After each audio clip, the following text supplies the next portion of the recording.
Sanibonani, igama lami uNompumelelo wakaMtshali, umsunguli nomphathi wenkampani ekuthiwa u-599 Food Services.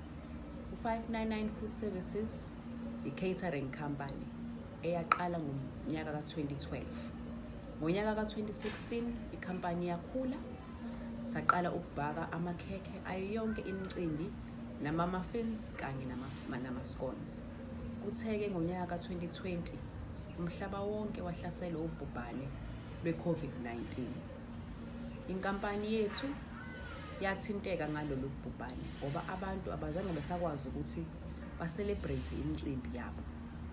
Kwanzima-ke ukuthi inkampani iqhubeke. Sacabanga ukuthi yini esingase siyenze ukuze sikwazi ukuphila, sibe neqhinga lokubhaka izinkwa. Sizamile-ke ukuthi siyimakethe izinkwa zethu kuma-tuck shop emalokishini.